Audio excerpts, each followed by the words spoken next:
Hi students, galvanization. Today discuss about galvanization. అసలు galvanization అంటే ఏంటి? galvanization అంటే కోటింగ్ ఇవ్వడం. దేనికి? ఒక పూత పోయడం. దేనికి? ఐరన్ అనేటువంటి మెటల్ మీద వేరే మెటల్ కోటింగ్ ఇవ్వడం. ఏ మెటల్? యాక్చువల్గా జింక్ తీస్తున్నాం ఇక్కడ. Zinc coating. ఈ వై వి డిడ్ galvanization ఎందుకు చేస్తామంటే టు ప్రివెంట్ రస్టింగ్. ఏం చేస్తామంటే టు ప్రివెంట్ ద రస్టింగ్ని ప్రివెంట్ చేస్తాం. దీంట్లో దేనికి రస్టింగ్ ఫామ్ అవుతుంది? ఐరన్ రస్టింగ్ను ప్రివెంట్ చేయడం కోసం వై వి డిడ్ అంటే to prevent the rusting. So galvanisation అనేటువంటి ప్రాసెస్ చేయడానికి కారణం ఏంటంటే రస్టింగ్ని ప్రివెంట్ చేయడం. అసలు ఈ గాల్వనైజేషన్లో ఏ మెటల్ యూస్ చేశారు? జింక్ని యూస్ చేస్తాం.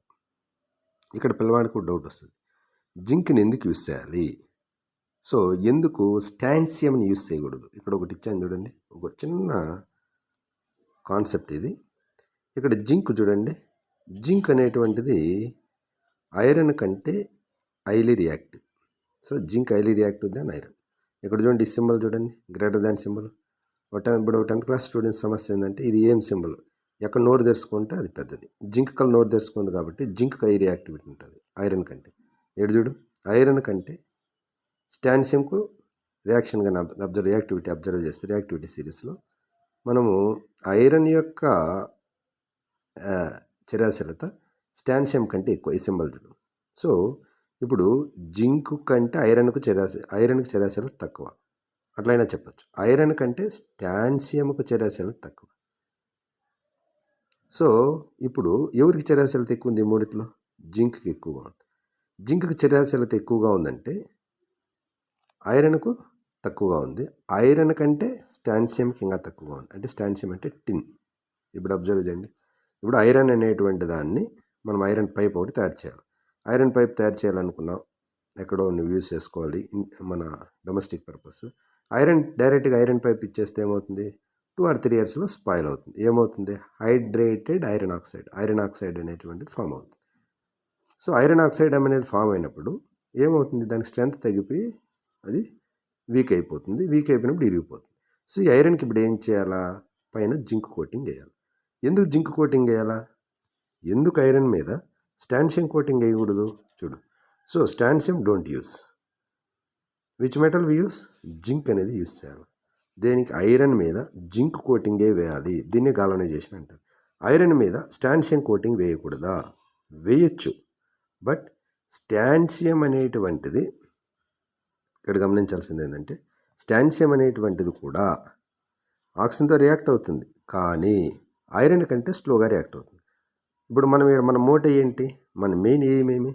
ఐరన్ అనేది ఆక్సిజన్తో కలవకూడదు, ఐరన్ ఆక్సిడైజ్ అవ్వకూడదు. ఇది మోస్ట్ ఇంపార్టెంట్. ఐరన్ ఆక్సిడైజ్ అవ్వకూడదు, ఐరన్ ఆక్సిజన్తో కలవకూడదు. ఇది మోస్ట్ ఇంపార్టెంట్. ఐరన్ ఆక్సిజన్తో కలిస్తే ఏమవుతుంది? ఐరన్ మెటల్ వీక్ అయిపోతుంది. ఐరన్ మెటల్ వీక్ కాకుండా ఏం చేయాలి? గాల్వనైజ్ చేయాలి. గాల్వనైజేషన్ చేయాలంటే మనం ఏ మెటల్ యూస్ చేయాలి? జింక్ని యూస్ చేయాలి. ఎందుకు? Why we use zinc? Zinc is highly reactive than iron. Don't use stannum. Why? Stannum is less reactive than iron. కాబట్టి ఈ మూడింటికి పరిపందం పెడితే ఆక్సిజన్ ఎవరు తొందరగా అందుకుంటారు? జింక్ అందుకుంటుంది. తర్వాత ఎవరు అందుకుంటారు? ఐరన్ అందుకుంటుంది. తర్వాత ఎవరు అనుకుంటారు? స్టాన్సియం. ఇప్పుడు జింక్ని యూస్ చేసుకోవచ్చు కదా. ఫస్ట్ ఎవరు? ఆక్సిజన్ రాకుండా అడ్డపడం కదా. ఆక్సిజన్ ఐరన్తో కలవకుండా ఎవరు చేస్తారు? జింక్ చేస్తుంది. కాబట్టి జింక్ని యూస్ చేయాలి. అదే స్టాన్సియం యూస్ చేస్తే స్టాన్సియం సిచ్యువేషన్ ఏంది? ఐరన్ కంటే తక్కువ రియాక్టివ్. ఆక్సిజన్ పట్ల పెద్ద ఇంట్రెస్ట్ చూపదు. అప్పుడు ఐరనే ఎక్కడైనా బ్రేక్ అయింది అనుకోండి, సపోజ్ ఇక్కడ బ్రేక్ అయింది, ఇమీడియట్లీ ఐరన్ అనేటువంటిది ఆక్సిడైజ్ అయిపోతుంది. కాబట్టి జింక్నే యూస్ చేయాలి గాల్వనైజేషన్లో, స్టాన్సియం యూస్ చేయకూడదు. ఇది ఒక క్వశ్చన్. రెండోది, ఇక్కడ జింక్ అనేటువంటిది reactive than iron. Okay, next oxidation ఏదవుతుంది? జింక్ అవుతుంది. ఇక్కడ ఈ రిడక్షన్ ఇది అవసరం లేదు, ఇది టీచర్స్ తెలిస్తే చాలు. నెక్స్ట్ ఇక్కడ జింక్ అనేది protection against corrosion in 2 ways. Zinc అనేది ఏం చేస్తుందంటే protection against corrosion in 2 ways. The first way వచ్చి ఇట్ కవర్స్ ఐరన్ ఆర్టికల్, మొత్తం కప్పేస్తుంది. ఇది గాల్వనైజేషన్. చూడు, ఈ రెడ్ కలర్ ఉండే జింక్ కదా, ఈ జింక్ పూర్తిగా ఐరన్ కప్పేసింది. ఈ విధంగా ఐరన్ అనేది ఆక్సిడైజ్ కాకుండా జింక్ ప్రొటెక్ట్ చేస్తుంది. ఇది ఫస్ట్ వే. సెకండ్ వే ఏం చూడు, సాక్రిఫైజల్ ప్రొటెక్షన్. ఎవరు ఇక్కడ సాక్రిఫైజల్ మెటల్? జింక్. జింక్ ఏం చేస్తుంది? ఇక్కడ కట్ అయింది. ఏమైనా అన్ఎక్స్పెక్టెడ్గా ఎక్కడన్నా స్క్రాచ్ అయ్యి బ్రేక్ అయింది అనుకోండి, ఈ లేయరు, జింక్ లేయర్. అయినా కూడా జింక్ ఏం చేస్తారంటే ఐరన్తో ఆక్సిజన్ కలవకుండా జింక్ ఏమవుతుంది? జింక్ ఆక్సైడ్గా ఫామ్ అవుతుంది. ఇది ఇది ఇది మోస్ట్ ఇంపార్టెంట్ క్వశ్చన్. ఇదే మనకి ఎగ్జామ్లో వస్తుంది. ఏంది? గాల్వనైజేషన్ చేసినటువంటి ఐరన్ మెటల్ పైన జింక్ ఎక్కడన్నా బ్రేక్ అయితే ఏది ఫామ్ అవుతుంది అని క్వశ్చన్ వస్తే ఐరన్ ఆక్సైడ్ ఫామ్ అవుతుంది. అంటే కరోజన్ అనేది జరగదు. ఏమవుతుంది? జింక్ ఆక్సైడ్ ఫామ్ అవుతుంది ఇక్కడ. సో ఈ ఈక్వేషన్ కూడా చూడండి. యాక్చువల్గా ఈ ఐరన్ ఆక్సిజన్ Fe2O3, ఈ ఐరన్ ఆక్సైడ్ +3 స్టేజ్లో ఉంటుంది. హైడ్రేటెడ్ ఐరన్ ఆక్సైడ్ అంటేనే రస్ట్ అనమాట. ఈ ఫార్ములా కూడా పిల్లలు నేర్పించాలి, ఎందుకంటే కరోజన్ 8 మార్క్స్ క్వశ్చన్ ఉంది కాబట్టి. Fe2O3 XH2, ఎక్స్ అనుకుంటే నెంబర్ ఏదో ఒక నెంబర్, ఎక్స్ అనేది నెంబర్ అని చెప్పాలి, వాటర్ మాలిక్యూల్ నెంబర్ అని చెప్పాలి. ఇక్కడ రస్ట్ అనేటి formula Fe2O3 XH2O, X nothing but number.